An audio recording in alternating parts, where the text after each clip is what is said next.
was told that if you want to make a profitable business, it takes 3 years of focus. Yeah, exactly. If you want to be making some decent money, 5 years. If you want to be known in your industry, 10 years. But if you want to become the GOAT of your industry, 20 years of nonstop focus. So on that day, on September of 2021, I said, the next 20 years, I'm going to commit myself to this path, and I'm going to build the most influential hedge fund in the world.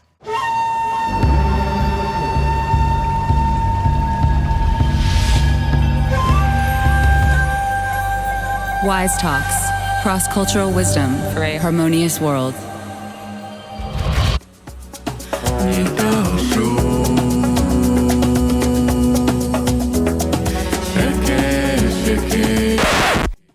Oh, hi guys! If you ever wondered what happens when you mix a Wall Street brain with a Dubai zip code and a dash of impact entrepreneurship, you get Hershey Mirpuri. He's an investment guru who can spot a market trend faster than you can say sustainable growth. And rumor has it, he is the only person who has ever tried to offset his carbon footprint by recycling old algorithms. When he's not busy revolutionizing hedge fund management or hosting his own podcast, Hershey can likely be found debating whether mind mapping is a productivity hack or sustainable innovation. So we are excited to have Hershey Mirpuri with us at the W1SE Talks studio today. Stay tuned to hear his business wisdom. Hey, Hershey, thanks so much for coming to our studio. I'm really excited and grateful for this conversation that we're gonna have. Our audience is really interested in entrepreneurship and conscious businesses, how we can make a positive impact. I have a lot of great questions for you, so we can all learn from you, from your experience, because you have a significant experience and also you have a very good heart. So please share us as much as you can that can help us to make this world a better place. Awesome. And Alex, thank you so much for having me. I got to say, this past couple of weeks, honestly, getting to know you and your community has been so amazing. And I want to start with some gratitude of allowing me to share my voice with your audience. And from getting to experience your community from the inside out through these past weeks, I've got to say that I understand the mission of WISE. You're taking traditional intelligence and helping people get to that wisdom point. And journeymen that are on their transition of intelligence to wisdom, you've created the perfect home for it. So thank you very much for your mission and what you do. Thank you. Yes, thank you so much. And I'm glad you experienced our community and our beautiful place here that bringing a lot of good people together. And again, thank you so much for coming from Dubai and also finding time to be here today with us. So let's start our journey. Let's do this. Yeah. Exciting. Yeah. Tell us your story about your parents, about your dreams. Sure. Did you always dream to be into like business world and in venture capital? I can't say that was always my dream, but sure, let's start at the beginning. My roots are actually Sindhi. And what that means is back when Pakistan and India were just one country where it was all India, my forefathers lived where Pakistan is today. And because of the religious split, my ancestors ended up moving to India, and my grandfather moved to the US. So my father, in his teenage years, got acclimated with US culture and lived in South Carolina, New York, and then eventually Chicago, which is where I was born. And Chicago is a great place for me because of the community that we had over there. What part of Chicago? Schaumburg is where I was born. I used to live in El Grove Village. Oh, very close by. That's awesome. And it was more in the suburbs, so not like the city. But, just having that community of value sets, and my parents were really incredible, in the sense that Dad took care of his parents as well. We had 7 people in the household. So he taught me what it meant to be a real man, a provider, a caretaker, because he took care of the 7 of us on his sole income. And my mom was so big on nourishing us as kids and feeding back into us and wanted us to do extracurricular activities. And when the finances weren't there to make things happen, she would sacrifice her own sleep and go work overnight in order to provide that extra money to get us into extracurricular programs and sports and things like that. So that's amazing. Having those parents that give that firm foundation, that believe in you, has been an incredible start and a true blessing. And from there, I've honestly had a very addictive personality to most things I do, so I got to be a bit careful sometimes. But in my young days, it was reading. So I used to read a lot of fantasy novels, sometimes 12 hours a day while eating. My mom would have to take my books away from me before I went to shower because otherwise I'd take them with me, just anywhere I'd go. And around my early teenage years, I moved to Dallas, Texas. And that's because my dad had a position, a job that moved over there. The whole family moved to Dallas? Yes, correct. And this obsession with reading kind of got changed by the dopamine of video games at the time. And then it all shifted to gaming, Every day from the moment I got home from school till the evening, nonstop gaming until it started getting competitive. And I played on the world scale of championships with Hearthstone, a card game, strategically, and several other games like war games and strategic games. I always had an enjoyment in things like that. Now, the people I played with were quite a bit my elder, like maybe 5 to 7 years elder, because these games were not your typical games for that age. It was more strategy oriented and, just attracted an older audience. Now, after one of the world championships we had, because it was a less known game and there wasn't much prize pool and they couldn't see success in it. What kind of game is it? Heroes of New Earth. It's an old title, similar to like Dota and League of Legends. Well, I used to play Dota. Oh, no way. Yeah. Okay. Great game. And just like Han. So, I learned about war tactics and team play and strategies. Things like Yeah. You know it well. Yes. So, my buddies were like, hey, we're going to go get serious in life. We're going to go get jobs or start businesses. And I was at a crossroads. I had to decide, do I want to go form a new team and spend 10,000 hours gaming with them? Or do I also go get serious in life? And that was so you can play in life. That's right. And so at the age of 17, that's when that transition occurred. And to be honest, it's been a very gratifying journey. My first job was at an obstacle course. Have you by chance heard of American Ninja Warrior? Not really. Okay, it's like a very upper body oriented like obstacle course. One of the more common obstacles, it's like a warped wall where you run up the side, jump, and then pull yourself over. Right. And so it wasn't my forte. I was not the most athletic kid. So, gained a bit of muscle there and enjoyed the experience. Nice. But in December of 2017, I came across crypto. And I took my college savings for my next semester. I managed to 5x it in 1 month. Now, that's one of the best and the worst things that happened to me. Best because I decided to follow a life of finance in order to create my wealth. Worst because so much money so quickly, makes you a bit too confident. And then we entered a bear season where you couldn't short. And that was that. From there, I realized I wanted to get some mentorship because I realized I didn't know enough about the real world. Did you go to school? So you were 17? Yeah. So you went to Dallas University, right? That's right. The University of Texas at Dallas. Yeah, right. So while I was in high school, I was doing some college courses on the side. But I did my entire bachelor's in 2 to 2.5 years. And while doing that, I was exploring business and life and trying to figure out what I wanted to do because I've always had this fire in me of like seeing a train tracks ahead of me and feeling like it's coming to an end at the end of school and just looking for what's next.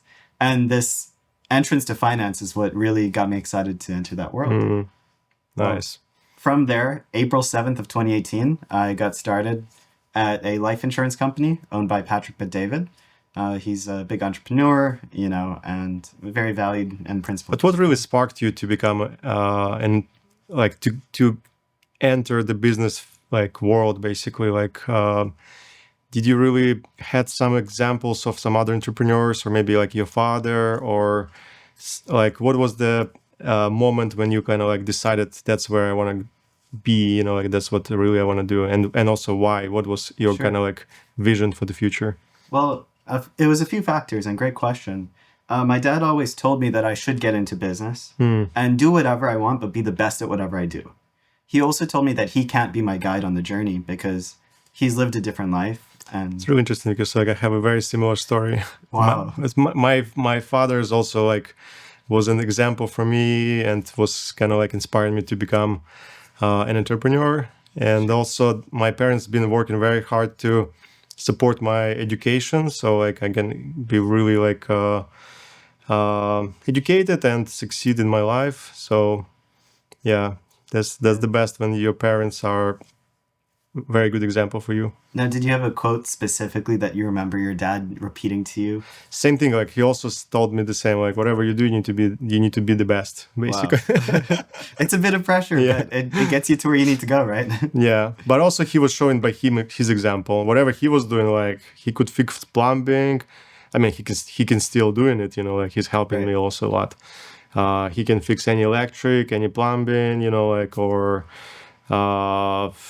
yeah, anything. Like, and he's doing very like top of the top. Super reliable. Yeah, And someone you can always count on and depend on, right? exactly. Yeah, That's awesome. Same here. So love that. nice. So basically, it's more like started from your dad, right? Who inspired you to become entrepreneur. Definitely. Mm-hmm. Well, continuing on the journey, pretty much, I worked at a few different companies before I decided to become a consultant because I knew I wanted to start my own business. And, I would see guys like Mark Zuckerberg, who, at least at the time, on certain social media exposures, you didn't see much personality. And he seemed to have all the money in the world. And I didn't want to turn out where I just had money without the skill sets to bring my dreams into reality. Because from my childhood, the reading brought out my creativity of a new world I could imagine. And in gaming, I learned how to compete and, move at the highest pace. And collaborate too. Absolutely. Yeah. And going into the real world, you don't have this guidance like a video game of how to level up, what to do. So it takes a lot of learning. And the guys at the top aren't going to readily come just teach you how to do it. You've got to seek the knowledge. So I would say the next era of my life was looking for the mentors, learning, and I got into business consulting heavily. I lived in Vegas for a couple of years, was helping other people make their dreams a reality. And then... Good place to be in when you're 20. It was fun. Not gonna lie. Absolutely. And, I was at a business conference in September of 2021, and I made a bold claim. And it's right after I heard a piece of advice. I was told that if you want to make a profitable business, it takes 3 years of focus. Yeah, exactly. If you want to be making some decent money, 5 years. If you want to be known in your industry, 10 years. But if you want to become the GOAT of your industry, 20 years of nonstop focus. So on that day, on September of 2021, I said, the next 20 years, I'm going to commit myself to this path, and I'm going to build the most influential hedge fund in the world. Amazing. And, been on that journey ever since. Shortly after, I moved to Dubai and got to experience working with various celebrities and family offices and just entering a new space. And it's been incredibly gratifying, for sure.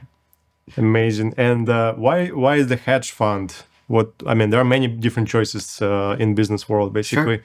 Why did you decide exactly to take this route, basically? There's two reasons. One was my heart and one was my head. Which one would you like to start with? Heart. Okay. When I was doing some business consulting, I was trying a lot of different ventures. And every time I would meet someone and they would ask me, what do you do? I would say a different answer because I had so many different ventures, from building websites to flipping cars, just trying out and seeing where my heart was. And I remember the first time I told someone I work in the hedge fund space, it just felt right. It felt like something clicked in my life and my heart knew that this is where my passion is. Now, let's go to the other side, the brain side, right? Yes. I analyzed all the industries that exist in the world. And I understood if I'm going to play this game of business, I want to play at the highest level. Because what's the point of playing if you're not going to win? Exactly. Right? And I realized that the two most profitable industries were the pharmaceutical industry and the finance industry, from my perspective. And the problem with the pharmaceutical industry is the incumbent nature of it. You have to have a serious amount of capital and a serious amount of connections. And so I analyzed some of the biggest players in these industries from the past. And even in the hedge fund world, there's real estate funds, there's finance funds in the trading space. And the real estate funds, there's the same requirement. You have to be very connected. They're not going to work with a kid. I was, 19 or so at the time. And so it's very much looking at the guys like Warren Buffett, like Jim Simons. These are titans of industry that started their hedge funds between the ages of 22 to 28, for the most part, and dominated. And there is the least barriers to entry to this space because it requires innovation every day. It's not easy. 20 hours a day sometimes, building these strategies, working with either traders or risk management.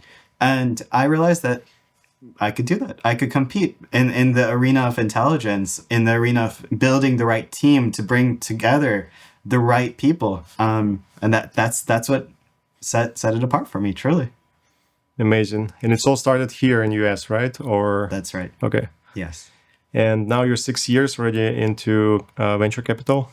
Not so much venture capital, more the hedge fund world. Hedge fund. Okay. So, helping people with their investments and doing that in digital markets. Yes. Nice. Yeah. And basically, you've been in Dubai for a few years, right? That's right. Why did you decide to move to Dubai?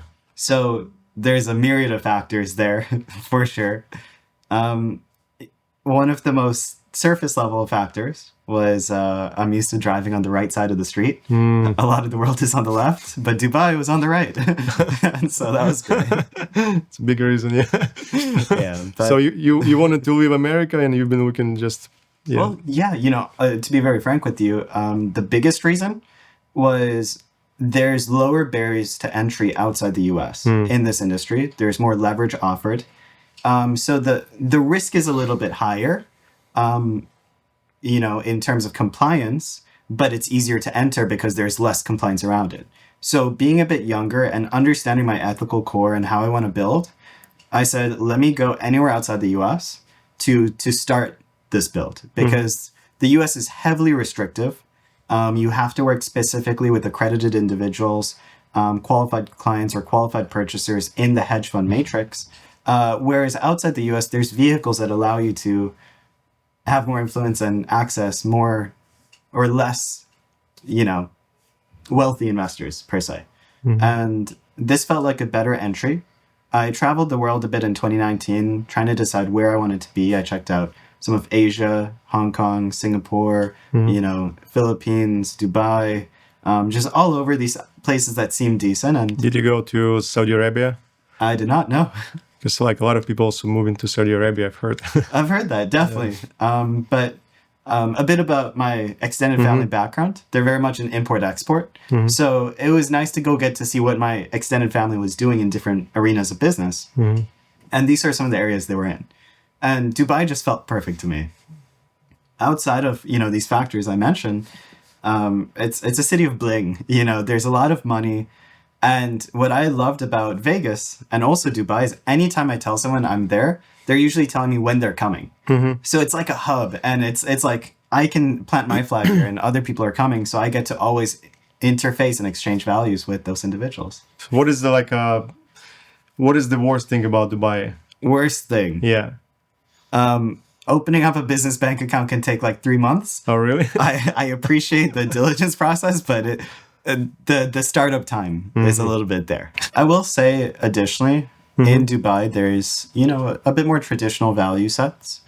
And, with my Indian roots and just what I've been around, I do appreciate those traditional value sets of slowing down and helping the elderly and, care for one another. And that's something that, as much money as there is in Dubai, I do feel that heart there a lot of times. And people are able to slow down and experience that. So that's great. Definitely. That's great. I've been there once and definitely want to come back soon. Perfect. It's a beautiful place. Yeah. Sure. And I like that it's Emirates promoting pretty much healthier way of living. Yeah. Yeah. In what ways? I mean, kind of there's they're not promoting too much alcohol, for example. Right. Right. And some other drugs, It's a great point. Probably there is no... Do you see people doing drugs over there? No, not at all. Yeah. It's not allowed whatsoever. You say something about it, people will walk away. So, no. Yeah, that's great. Because, a lot of people, unfortunately, doing those things and kind of getting lost. Tell us about your fund. Okay. When did you start it, and what is the goal, and what is the areas you're focusing on, industries, and So I started 3 years ago, and I made my focus talent-oriented rather than strategy-oriented. I prefer to drive for will rather than intelligence. So the small core of guys I started building with, they've been super hardcore to our mission of building this foundation. And, it's the small things of when a meeting starts, everyone's there 5 minutes early. And that disciplined structure Nice. is what was my focus at first. And as we've continued growing, because we have that core culture, anyone that comes in that doesn't match that culture doesn't end up Exactly. sticking around. And, the company scaled to up to 50 people at my peak, as growing. We had some growing pains and, there's ebbs and flows of the continuity. But the goal, as I mentioned earlier, was to build the most influential hedge fund in the world. Now, that does not mean the most profitable. That does not mean the biggest. It means that how we conduct ourselves through business is a little bit more influence oriented, meaning we're not going to have people we don't align with in terms of value sets investing. As an extreme example, basically if there's like people that are very discriminatory of other groups that have a lot of money that want to invest with us versus people that are more open-minded, we might reject this set. So it's very human interacted, and it's not only a gift to get to help other people grow their finances and to help these guys scale in their journey, but it's a gift in the other way too, to get to be a part of that on their side too. So that vetting process is important to me. Nice. Now, outside of that, long-term, the goals are to work on influential projects for the world that help the world and to help fund those things. That's a long-term vision of why building it. And as I said at the start, it was to build the most profitable vehicle I could to create this capital. And now using that capital for things that help change the world while also building a good environment and not taking shortcuts that make us more money short-term but hurt people. So kind of like a conscious capitalism. Amazing. Is what we use for sure. Yeah, that's really needed. And how many times you're saying no, like, per day? Well, a lot. And it's a bit more about consistency rather than intensity. So usually by the end of my day, I want to make sure I have at least 3 meetings for the next day. I do a lot of Zoom meetings and connections like that. And I would say it was no a lot more in the beginning. But as we've been able to work with and help people, a lot of our referral sources are from people that trust us, that have worked with us. And over time, we've gotten to work with people where the yes rate is higher. So that's nice. But the beginning was like getting punched in the face left and right all the time. Especially, people would say, hey, you're coming from the US, you're young, we don't know, you don't have track record yet. So it's hard to build a track record without capital, and it's hard to get capital without a track record. So it's a balancing act. Hershey, you started your own podcast. That's right. New Age Renaissance. And definitely things are really shifting on the planet fast. You can tell the reality is changing. It's definitely kind of like a new age, new era. And what is new age to you, and especially in business? Okay, great question. The New Age Renaissance, as it's called, I take the Renaissance part from like a golden era where Nice. people are living their best lives, where there's no fear of war. It's you can be creative, you can express yourself, you can grow. Safety, prosperity. Yeah. Spot on. Yeah. And then the New Age means the rebirth, essentially. Including technology, including AI, right? We've never lived in an age where it's easier to develop and to create. But I was just reading this study yesterday I'd love to share with you on this topic. Of course, yeah. Sure, so... I always like to digest some new wisdom. Awesome. So it was on this newsletter, right? And what they did is they took college students that used ChatGPT for 4 months on college essays. And they noticed, and they were studying their cognitive functionalities with the neuroscience behind it and mapping out brain functionalities and systems. And what was very interesting is that with the students that only used ChatGPT and didn't type or think about it at all and just submitted those, about 80% couldn't even tell you one sentence in their essay that they just submitted. Wow. Whereas only 11% couldn't do it on the people who actually wrote it, right? And I was wondering, is it saying don't use ChatGPT? But they were like, no, what you should do is work on it yourself and then edit through ChatGPT, because the third group that did that also had a lot of growth, more than the other groups. So it's finding this middle ground, and these are all such new studies, to use it to help you out in life, but to not lose your own functionality. 100%. Yes. Right. And what is your podcast about? Great. What is your goal of the podcast, basically? Sure. Getting to interview people like you, actually. And yeah, I promised you I'm going to come to Dubai for the interview. For it. Yes, sir. But it's people who I consider to be successful in life today. Maybe they don't consider themselves successful, but there's various arenas for success. And what I say is that they're an outlier that has achieved success in a unique way, that most people don't walk their path, but they have incredible stories to tell for the path that they walked. And it's an exciting podcast to hear every episode, because every episode is so unique, but it leads to the same outcome of that success, whether it's a wealth with family or a wealth with finance or whatever arena. So it's more about finances success, or it can be success when somebody, like, for example, was fighting with some disease and cured it, for example? Actually, there are several arenas to that point: health success, psychological success, physical success, finance success, whatever metric, something that they've done at a very high level that their value would help out the rest of the world. So that's incredible. Thank you for doing that. Absolutely. I'm happy to also to participate. It's going to be a great episode. I can already tell. Yeah.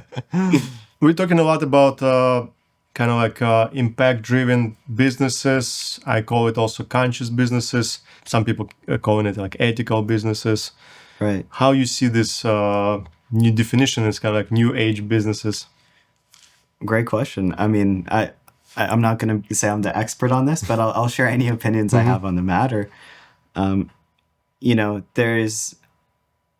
There's going way to one side of just maximizing profit and being willing to exploit people in order to get that. And it's a very slippery slope, because once you start doing one thing, things keep faltering. So I think to avoid that and to build a conscious business, you need three factors pretty much. Number one, you need to envision today what your outcome is, how things are operated, who's involved, what's going on, that you would feel fulfilled, not only financially, but to your heart. Because that's going to be your guiding light. That's going to be your decision-making criteria. Number two, you create your operating agreement based off that vision. Like, there's sad things in this world, like child labor and various things. But if you know that's unacceptable to you, then you will find a way, or manifest a way, or create a way to overcome that, and use that as your edge, your angle to share, to bring awareness to those problems so that you can create a level playing field. It's so sad when if you're in the oil business and you have 11 competitors and you're the 12th one and they're all doing bad practices. Yeah. If you don't match that practice today, you go out of business. And I've been deeply in the trucking business. Okay. And I was doing everything like different, conscious, transparent, and implement a lot of sustainability practices. But all my competitors, they're completely doing it in another way. So it's really hard to compete with those guys. Yeah, definitely. And you trying to do something like they're doing, but then your heart is not like really happy. And then you kind of like, okay. It can be a fight every single day, but every day leads to a new lesson. But these three criteria going back, one being the goal, one being the operating agreement, and three, just being conscious day to day, looking around, what are the conditions of your employees, of your business partners, being there, speaking life into them, knowing their names. There's so many CEOs that don't even know the names of their employees. And if you want to play at that level and grow to that scale and have a conscious business that's human oriented, hear their issues, help them out, be more family-like. I hate the word family in business because a lot of people take advantage of it, but in reality, these are people that are sacrificing their lives, their time towards your mission and your goal and your dream. And it's a disservice to yourself and to them to not be the best version of yourself through the process. Exactly. Yeah.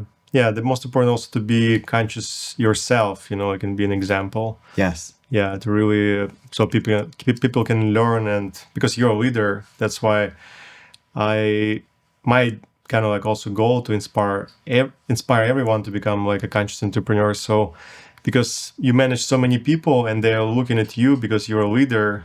And if you're like drinking alcohol and, like doing some crazy things, like they're kind of like also learning this from you. And and then it's not the right direction. And you might lose the right people because if you don't take care of your people, someone else will. Exactly. Yeah. Yeah. What kind of metrics do you think we should measure as entrepreneurs in addition to financial metrics? Great question. Yeah. Wow, that's a nice creative experiment almost. Okay, outside it's more about like conscious business, okay? Yeah, sure. So because conscious business is not just about numbers, like and sales and extraction from people, from everyone, Sure. But also what is other things like we want to kind of like measure? Great question. What do you think? I would definitely put it on a scale. For businesses that maybe have less than 20 employees, maybe 20 to 50, 50 to 250, 250 plus. Different kinds of measurements. Because, for a small team that's barely a startup that's trying to figure things out, you're not going to put diversity requirements on them, Whereas for a big company, now if you have that many employees and you're not bringing in any diversity, maybe that is a requirement. These are subjects I honestly don't have too much knowledge about, the economic factors or the day-to-day life of what it's like to be in those companies and be missing those pieces. So maybe someone in the HR space would be better aligned for diversity, for example. But output of certain harmful chemicals would be another great measurement. I really like what the US government has been doing with carbon credits. And carbon credits are essentially something you can earn by helping the environment with carbon. So if you own a forest with a lot of trees, you submit that to the government and you get these certificates for carbon credits. Whereas if you're a gas or oil company and you're producing a lot of bad smoke, you need to have enough carbon credits to perform. Otherwise, you have to buy them from other people. So it's created this economy in and of itself to work out these contracts to get that balance right on a big scale. So these are a couple of factors that come to my mind right off the rip. But another one is how you treat your employees. I like to see that there's laws in the US of, no more than 40 hours or they're paid overtime. Whereas in a lot of countries, it's 6 days a week, 12 hours a day. And if you won't do it, someone else will replace you. And on your off day, sometimes there's training. So it's a tough life, for sure. What do you think about like community-based projects? Let's say we see like different companies that are taking this kind of like approach when it's not about like one person pretty much creating the idea and making commands, or a group of people. It's like when everybody's involved and building kind of like together this. Sure, definitely pros and cons. I think it's important to have a visionary that can lead the way. And, in a business partnership, if it's 50-50, it's very rare to find the right 50-50 partner, as an example. You kind of want someone to be 51%, the other person 49%, just to know who's going to take the lead. Right. So you can count on it. Because if there's no leader and you aren't iron sharpens iron and you're not both growing at the same rate, people grow at different rates. It's only natural. And you're going to be sitting and waiting for the other person to catch up or to do their part. Whereas in a community, it's even more, spread out. So who's calling the votes? Is it a council?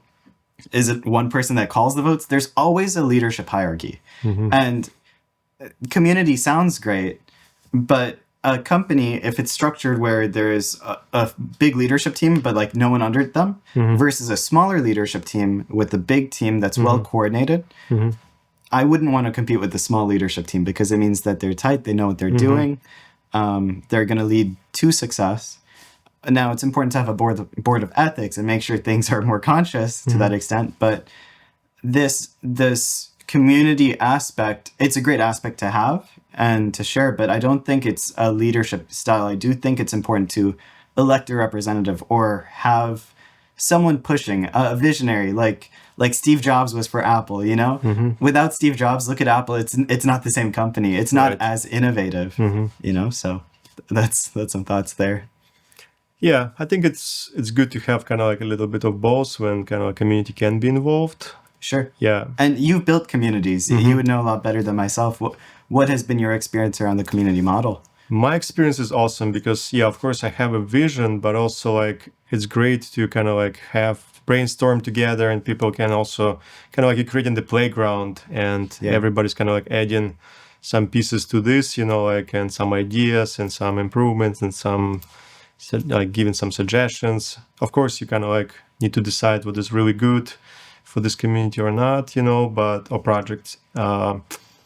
But I think it's great when people feeling that, you know, like they're participating and co-building it, basically. Well said. And if they trust you to make the decisions because you typically include them on the moments when you need to make quick decisions, that's the best feeling because you know they'll stand by your decision.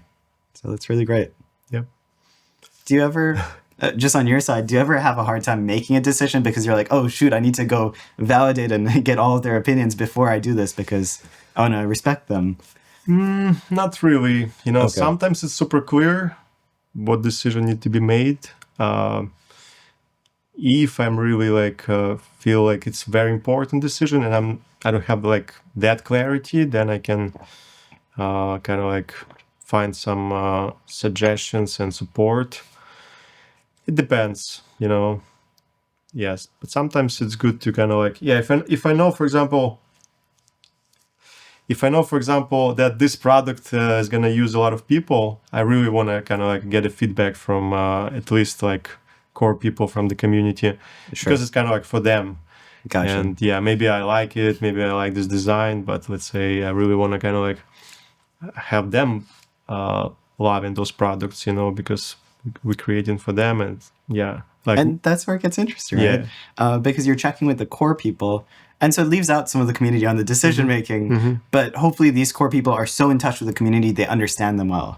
And that's the same way political structures are set up or business structures are set up. So but in the future, I really want to have something like, so let's say we got a cacao shops, you know, like network, and people can say, oh, this cacao is like, I mean, not good, you know, like let's change it, you know. Sure, like a voting system. Yeah, something like, some feedback kind of like, and so we can really make some improvements. Or maybe like Brilliant.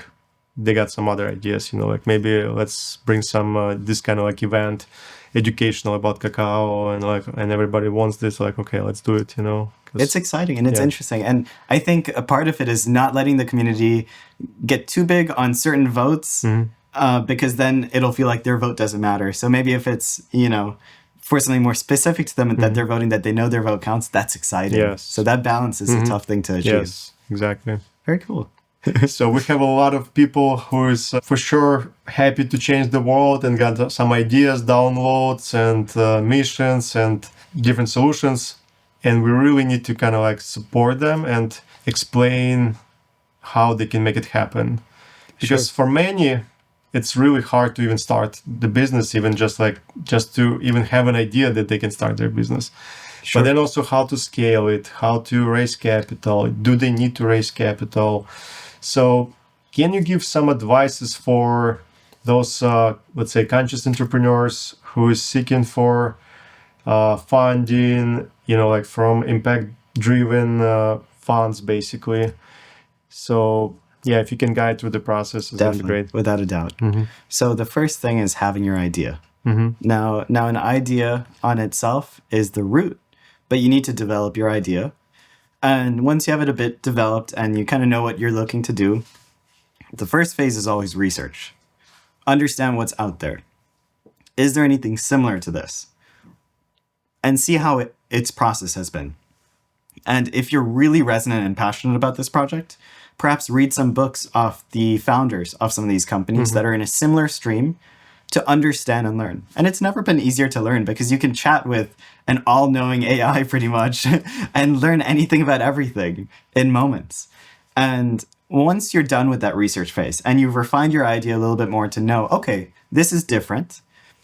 Now you want to create a business plan. And that business plan has a myriad of factors on there, from your marketing plan to your finance and budgeting to your market distribution. Is it a product or a service? And there's tons of services out there that can help or write it with and for you, so it's never been easier, honestly. But now that you've got that business plan, now is the validation phase. This is where you take it to people who have already had success in a similar line of business that you trust, or maybe friends and family, and you want them to poke holes in it. And this is where you need to not get ready to fight them if they say something. Don't punch them. Just be calm. Hear the way they poke holes, and listen internally. Are you getting discouraged? If you are, maybe it's not the right path. But if your strength is strong, and maybe you don't have the answer to them today, but you go research and you come back and you say, this is the answer. Cool. Now you know you have the internal strength to be the captain of the ship. 100%. And that's I totally agree. You need to be like 100% sure that you're gonna succeed, and you're gonna be like very confident. If you got some doubts, and people like trying to, of course, it's like some friends saying like, oh, you're gonna lose your money, and it's a bad idea, and then if the seed is planted and you're really thinking about it, it's a big chance you're gonna fail. Fair. So you gotta eat the watermelon, but spit out the seeds to not let those seeds fly, right? It's a good one. Yes, sir. And journaling every day, reflection, these random practices that don't seem to have to do anything with it have everything to do with it. You want to have your affirmations. You want to speak it into existence. You want to be so concrete in yourself that you know what you're doing. Like I love books like Think and Grow Rich because it helps you understand the mindset of those who are successful. But let's go back to tangible factors to answer your question more, right? So you've done the research, you've built the business plan, you've validated. What's next after validation? A clear game plan. Okay, I need this much capital to do this, to do this. The best thing you can do is try to do it on a very minimal budget just to prove it, if there's some way you can do that, or some small sample size. But then, it's your first time raising. You want to just talk to anyone and everyone. 5 meetings, 10 meetings, 20 meetings a day, whatever you can. Anyone you meet, keep pitching. And be that fire behind it. And eventually you'll find someone who believes in your mission like you do, that believes in your fire, that resonates with you. And don't just stop at a few people. Keep going, because you'll find those right partners. Don't expect to find a day one. And once you find those partners, you can bring it to action, scale it, proof of concept, which is maybe where you've made some money with it or you've built it out. Now maybe you go to the next tier of investors that can make it a mainstream thing, that can provide the budgeting to create it and to take it to the next stage. And it's just going on from there, hiring the right advisors, hiring the right team, maybe replacing yourself. Maybe you at the really enterprise level.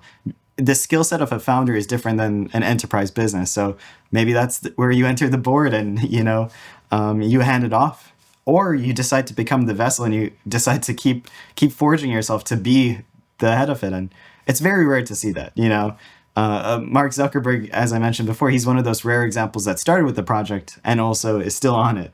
A lot of guys will end up selling their business or moving on to the next thing, but you just need to know going in, how important is this mission to you? How do you see it evolving? And are you able to keep the fire going? So there you have it. And I think it's also depends on the size of the mission. Sometimes for example, the project I'm building right now, it's huge. That's I'm gonna spend the rest of my life with this project. Yeah, it's pretty cool. But sometimes you can create something smaller than some other things.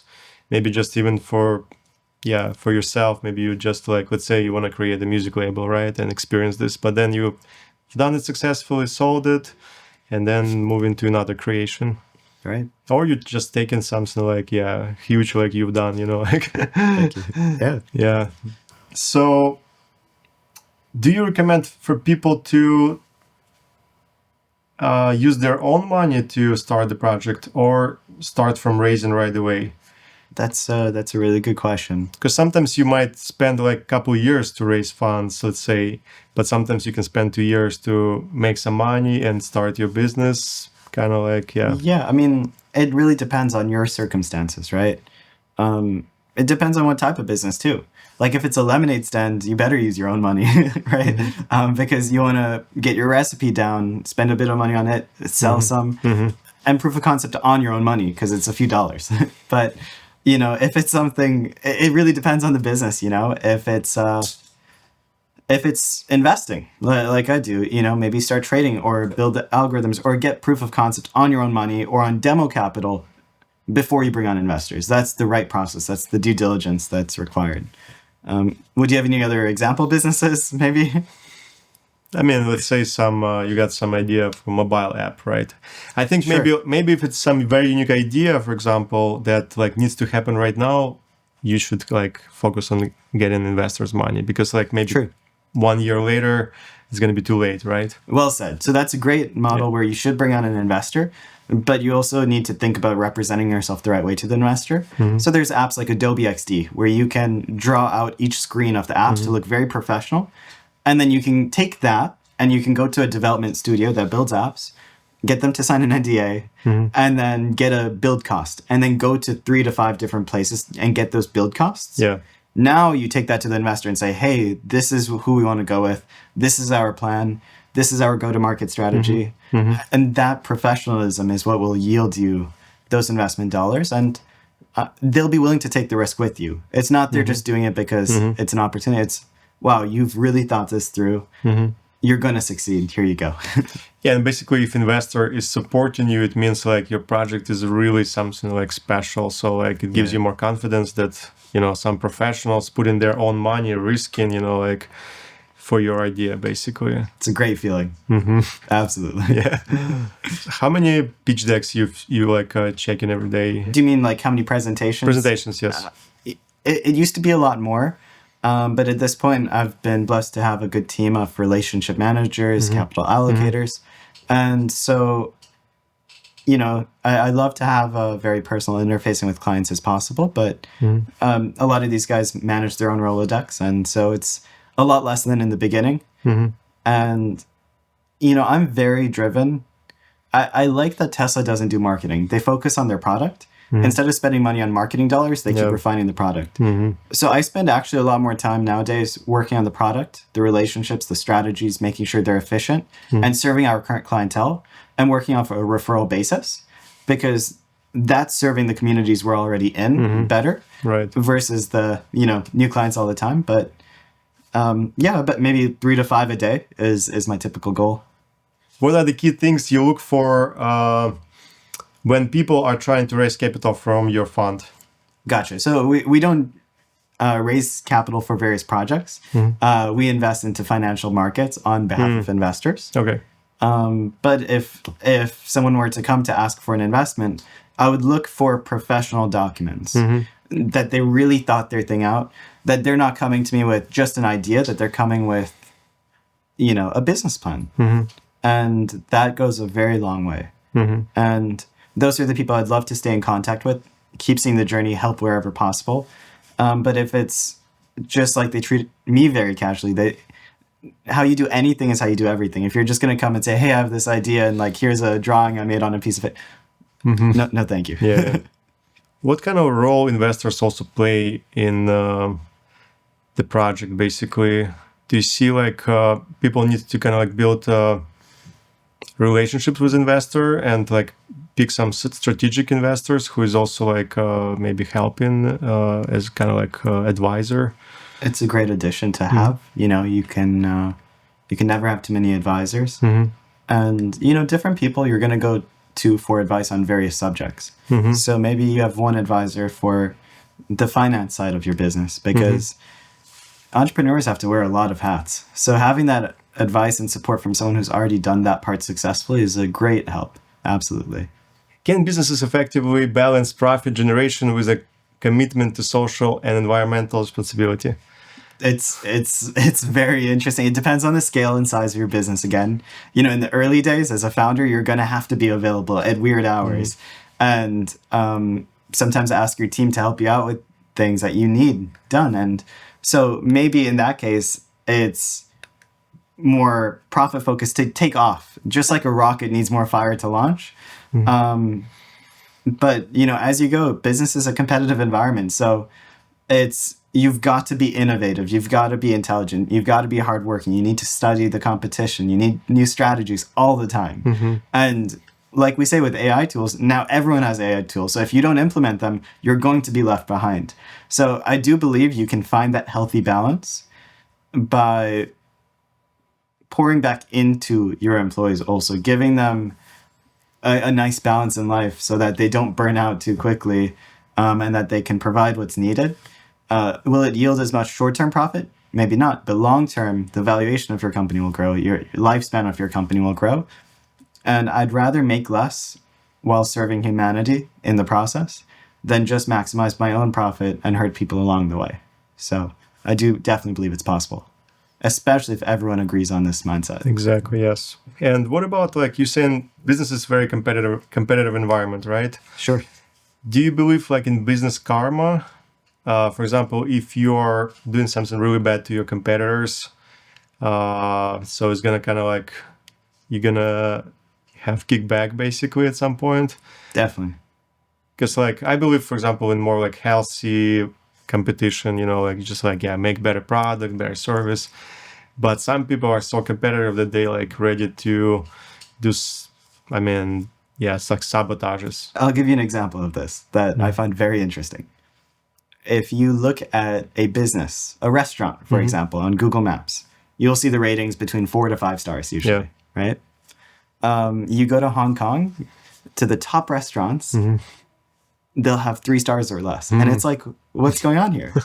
And what they do is they're very vicious. They go to other businesses and thumbs down and give them 1 star. Oh my God. But, it's crazy because everyone gets hurt from that. Yeah, because then they're going to do the same to others. Absolutely. And everybody just... So basically you can uplift each other, but you can destroy each other, basically. That's right. Yeah. And, I believe in doing things the right way. And if you're going to hurt the competition, you'll get hurt yourself. So that's the karma for you. Yeah. No, I believe it because like I know many people have done bad things to my business, and I see that it's working, like at the end of the day, I'm earning more and they like pretty much hurting themselves. And a lot of those businesses, because of that ego, that greed mentality, they don't retain a good team around them. They're unhappy in their life. Yeah. Whereas I feel blessed every day to have a team that is with me, that I can rely upon, that takes the business as their own. And that's what allows an exponential growth.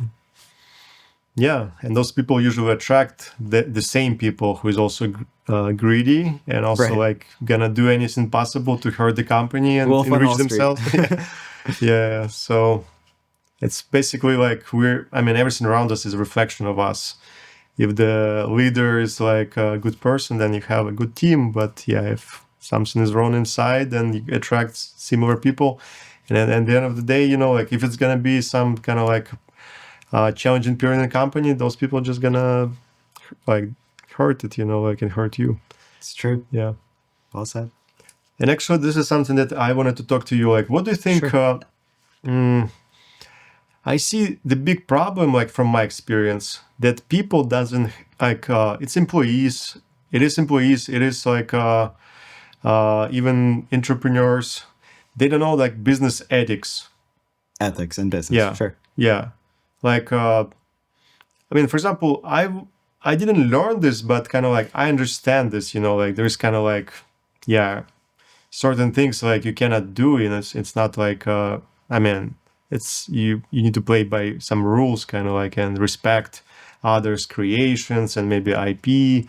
Like I see a lot like in employees just sharing information about the company, just like talking about what's going on, like, and even signing an NDA, like doesn't hold them, like, and kind of like, okay, sue me, like they don't really care, like just like I didn't know, or like they're really not treating a lot of things like sacred, or selling information, or stealing from the companies, like, and entrepreneurs itself too, like they also doing some unacceptable things.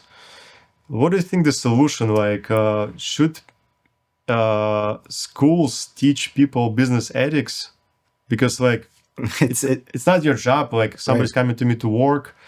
and to teach them, like those business ethics, like it should be like planted, the seed should be planted earlier, I think. My actual response to that is maybe a little bit different, because we were talking about before this podcast about as new weapons and tools of destruction come out, so do stronger forms of defense and ways to protect yourself. And just like there's ethical hackers that will hack into a company to help make them stronger, that will break through firewalls, it helps them grow stronger, better defense, but now here's the next attack vector. It's an iterative process. So there's no one, this is the answer. But one of my favorite examples that had me cracking up of how it was solved is there was I believe it was from Twitter, when Elon Musk took over, that there was some info that got out. And so what he did is he sent an email, but every single email was slightly different. There was an extra space between each word in a different spot. I think you catch where I'm going. Yeah. So the leaked email, they knew exactly who it belonged to, and they got rid of them. So it's these unique thoughts that maybe you don't want to share with the entire company, but you want to strategize and think of ways that are creative to find the leaks, the human leaks as well. Yeah. Unfortunately, it happens it happens. It's true. Yeah. And for me, it's like, I cannot understand like how people really like can do certain things. Even like, I had many times when people like just not showing up at work, and because somebody gave them better offer, and they're already like, just like no respect to the way they do it. And they like, let's say when I was in trucking, like they need to deliver some load to some store, some essential things, or pretty much it's like they've been working many years and they know like there are other people working and family relied on this, and kind of like you're hurting so many people, not like company, not like the leader, let's say, or but pretty much it's really interesting, like how many people thinking, but it's true. And honestly, I contributed more to economic factors where 40, 50 years ago, you could have a sole provider for a household who could take care of an entire family, white picket fence, 2.5 kids on that one income. But now with economic shifts, your dollar stretches much less further. And it's taking both people in a relationship to maybe go work to even provide. And it's all about needing to survive rather than to thrive. So it's hard to have that loyalty and values when you're in a survival mindset. And so culture used to be, you stick with the company, then you get a pension. But as pensions were removed, now why am I sticking with the company? I'll just go to wherever I get the best offer, and then I'll keep giving out resumes until I keep getting better offers. And that's just the state of the world. But today. It's still also reputation, Right. I mean, the world is small, like you kind of like, if you did something here, you're going to do it again some other place. It creates the loop, and then it's going to be happening the rest of your life. And then more and more people are going to be like, this person is like not reliable. At least do it with respect. Let them know in advance. Yeah, exactly. Be open. Sure. I totally get where you're going. Yeah. What is, in your opinion, like the best examples of companies who is like really taking care of their people, like environment, and let's say also like the project itself is about like solving real world problems or like doing something good? I love Starbucks, for one. Starbucks really invests into their employees. They have a mindset training program.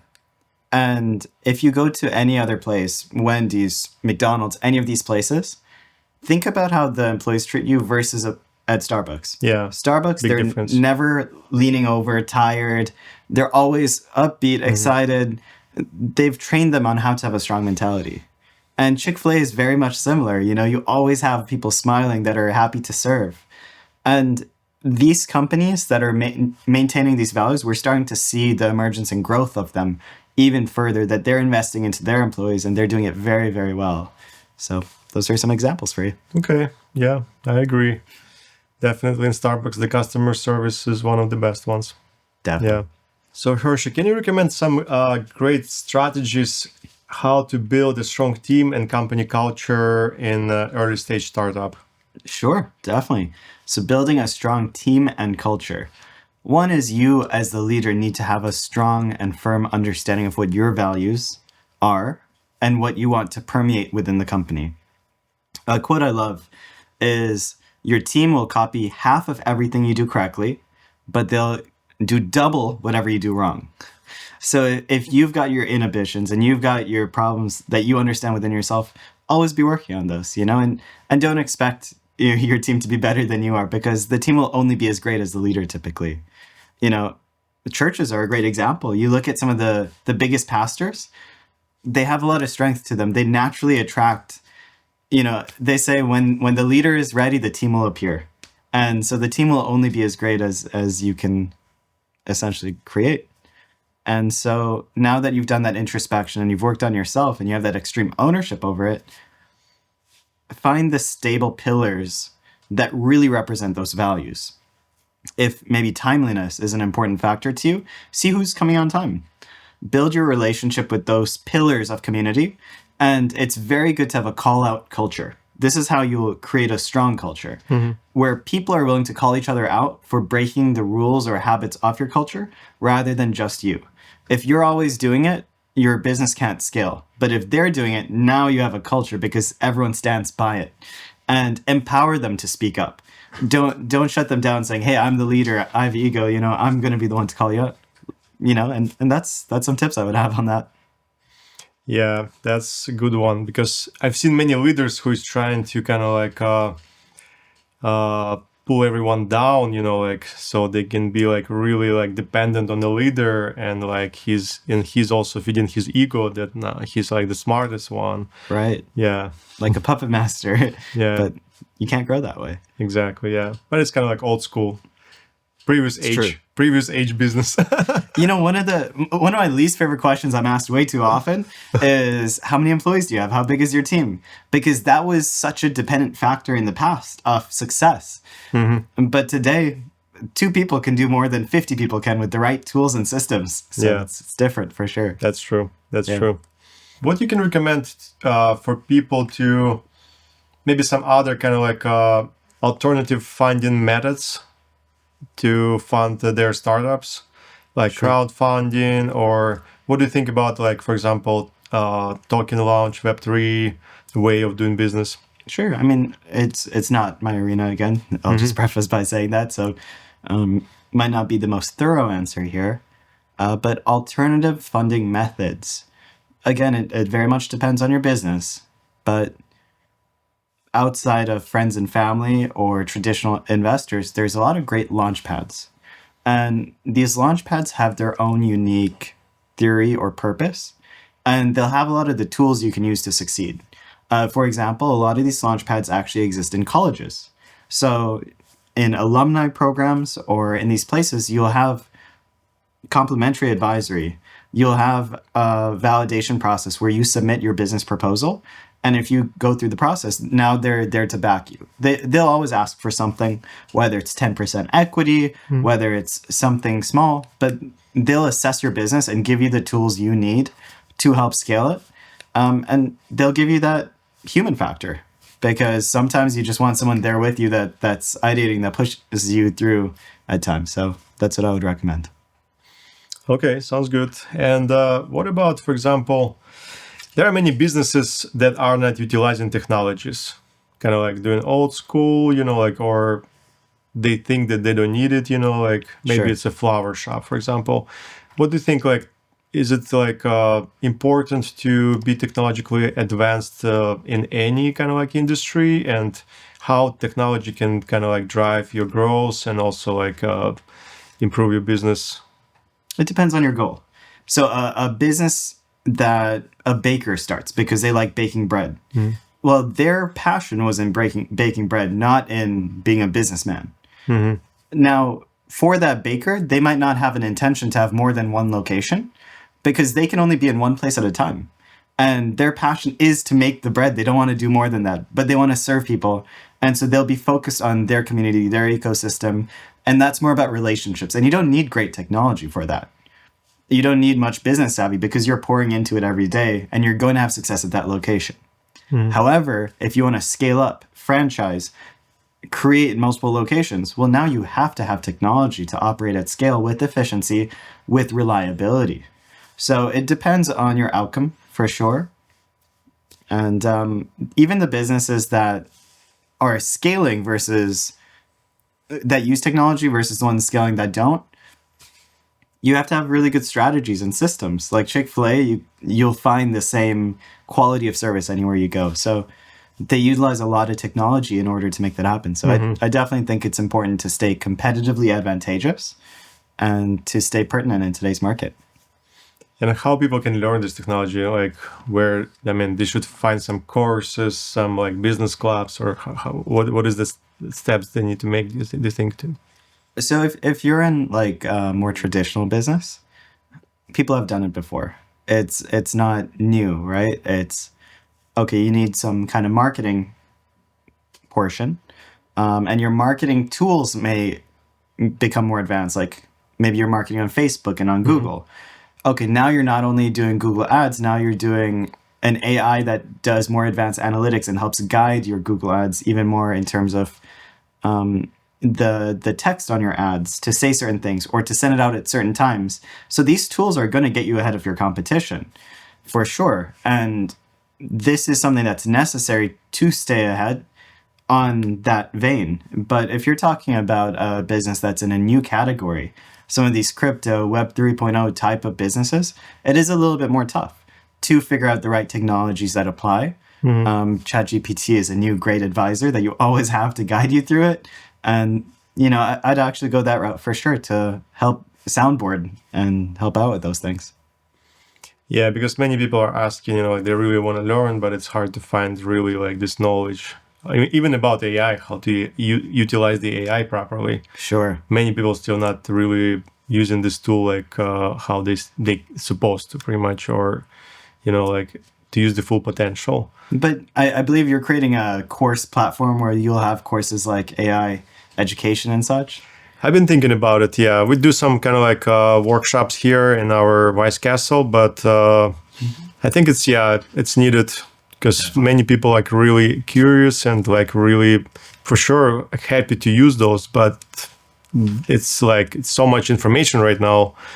Right. If you're gonna start reading everything, you know, like that is on internet, like it's it's gonna take a lot of time, and it's still like it's also a lot of articles right now AI generated, and it's like you're reading and it's basically doesn't give you like super details, you know, like it's better to have really some guidance. My friend, he like did a video call with me and he helped me to install things, and like we tried everything. Then I start using it like right away, pretty much. Nice. Yeah. And that's how you incorporated your AI tools into the business? Yes. Gotcha. And yeah, there's always new technologies. Yeah. And speaking about the AI, so what do you think? Like a lot of people kind of like got huge fear about AI and what is happening. The world is like, as we said, shifting, you know, like, and everything is speeding up basically, and a lot of people really not catching up with all those technologies and scared about AI taking all jobs, and pretty much in general, like some people got a lot of like fear and panic, you know, like, so what is your perspective of this super technological advancements that we're experiencing right now on Earth? Of course, it's normal to have fear on these topics because so many of our futuristic outlooking movies and shows display this. You see The Matrix, you see Terminator Salvation, like all these movies of post-apocalyptic worlds or danger, you know, and that's part of the human consciousness behind it. But then there's also the beautiful homes that fly around and move by themselves. And there's the idea that we're flying cars. Flying cars. And this creative age where people don't have to work because the manual labor and repetitive jobs will be done by robots and stuff. So you see dystopian realities where it can go either which way, but it's happening. So instead of hiding away from it, it's good to learn and understand it, because the only thing to fight fear is understanding. And so to always position yourself in that way is important. And something that's pretty interesting. There was a study done with 5 of the top AI recently, and that are commonly used. And I'm sure you've heard of the age-old, hey, there's one person on some train tracks, that's tied down and 5 people on the other, and the train is going towards the 5 people, would you pull the lever to switch to the 1 person? Well, this test, when done with the AI, says, yeah, pull the lever, kill the 1 person because 5 lives are more important than 1. But then there were several iterations of this question. And it was so interesting to see what the AI said. The one that really stood out to me was, hey, there's a train track going with 5 lobsters tied to the track, okay? And if you pull the lever, it switches to where a cat is tied to the track. And what do you think the AI said for the most part? Kill the lobster? Actually, no. It said kill the cat. Really? Yes, and every AI gave a different answer. Interesting. And they all were like, yeah, go for the cat because 5 lives is more important than 1. It said that even though the cat has a more complex consciousness, one of them, that 5 lives still are more important. And this was the reasoning. But if you go to humans, the same survey was done and 83% of humans said kill the lobsters. And there's the precognitive bias that, hey, lobsters are food, cats are companions. But even one of the AI recognized that, even though cats are typically pets and lobsters are not, still the cat. And so this is where these tests help us understand, how does AI think? How does it value life? How does it perceive things? And the people that create the AIs and help guide it, because it's human-led today, they can help adjust that to what human values would be a bit more. So we just need to be good humans, and AI is going to be also serving for the greater good too. Absolutely. Now, how I'm thinking also, like, basically, yeah, it's amazing. The AI at some point will just start doing a lot of things that we kind of like, we don't need to do anymore. Like it's going to free us. It's going to make us free. I think there's also an important redistribution of human values that needs to occur. There's people that are on Instagram and TikTok just dancing that are making more than presidents of countries that are leading them to success. And it's a little bit strange. Yeah. Awesome. Hershey, in addition to your knowledge about finances, technology, I know that you're an expert also of gamification. Can you tell us how important it is to apply the gamification in your business, and pretty much how you can do this, how it can help you as well as an entrepreneur, and how it can help the company? Sure. I really enjoy gamification because it's like my background, video games, and I love structuring and coming up with deal structures that are unique and heart-centered to the environment. And in doing so, also I understand the value of gamification because in our attention economy, there's so much focus towards dopamine hits that maybe gamification isn't important for the last generation. But for this generation, it's going to be an absolute game changer. And the reason for that is those gamification factors help you hit those dopamine levels from interacting with the business or doing a task that would not be hit in traditional relationships with those businesses.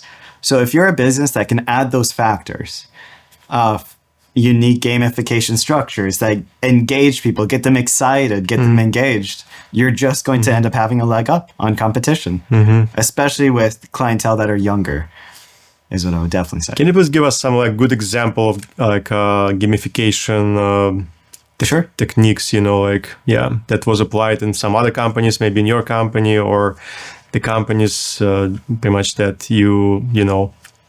Definitely. Okay, so one factor is an older form of gamification is, those punch cards where if you get 10 punches, you get a free meal or a free drink? So that's a form of gamifying your experience. Okay, 10 times and then I get this. That's a little dopamine hit. However,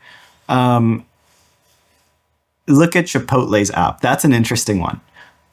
If you order certain orders, you'll get achievements. So adding achievements is one form of gamification because you can go achievement hunting, you can compare achievements, you can create community and collaboration through those things. And so not only do you have to add metrics for gamification, but you have to create value to sharing those. Because if something is like eat 500 cheeseburgers, maybe people don't want to share that. That's more of an embarrassment. Right. But if it's like do 10,000 steps or 100,000 steps in one day, wow, no way that person did that. That's a full day commitment. Now I'm proud to share that achievement. So you need to be aligned with your community that you're trying to attract and create those formulas and vectors based off people who are already engaged with your community, what are they doing? What's different? What if you created a progression system of achieving that, and then you added recognition around it, which is one form of gift, or you gave t-shirts out, or you did something like that that gives value to it. You see Buffalo Wild Wings have the blazing challenge, where you have to eat a certain amount of blazing wings in a certain amount of time, and you get your face on the wall. These are old school physical world gamification factors in a sense, where in a digital age business, especially when you interface digitally, now in the same app, you see these achievements and metrics. So a lot of businesses have started doing this. Yeah. So, there you go. I'm also a fan of gamification. And in our project, we pretty much also have achievements, for example, like experience platform. So let's say you've done like different retreats and you got achievement, like Vipassana, for example, you got also achievements. So kind of like the more work you're doing for yourself, like the cooler you are, basically. Definitely. Yeah. And collecting them, it's so fun to share with other people in the community. And do you have like depth of achievements as well? You've achieved different stages in those experiences? Not yet, but this is going to be the V2 basically. Nice. Beautiful. Yeah. And how have you seen that reflect into your own business? I've always been using gamification, so I think it's business not supposed to be something like boring, and everybody's like super serious. How we've been trained, it's like old school, programming. Also I'm from Ukraine. In general, like in our culture, like people not smiling. It's a little bit changing, but also with the war, it used to be changing, but now it's again kind of like a lot of sadness. Sadly. Yeah, but in general, kind of like old world, like you should like wear some suit and be like very serious. But I mean, business for me, it's like a piece of art. It's a creation, and it's something like that should be like, you should have fun also. Of course, you need to be serious about like certain things, but like it should be still like you should play a little bit, because we're play like loose and easy. Have fun with the process. Yeah, definitely. That's why like Burning Man is growing so much. People like to play, we want to be kids, So it's all about having fun. Yeah, and I actually close every episode of my podcast by telling everyone to level up daily, form your own opinions, and enjoy the process. So playing loose and easy allows you to enjoy that process. All right, Hershey. So I want to keep going. It's so amazing to learn from you, and also like kind of like share this knowledge with others. Definitely. So thank you so much for everything that you're doing for humanity, and also for being a good example. WISE Talks is delighted to have listeners like you as part of our community. If you enjoyed this episode as much as we enjoyed creating it, please like, subscribe, and share across social and podcast platforms. For more about our company, please visit wisetalks.com. That's W1SE Talks.com. To sponsor an episode or a series, please contact Ash at wise.com. That's ASH at W1SE.com.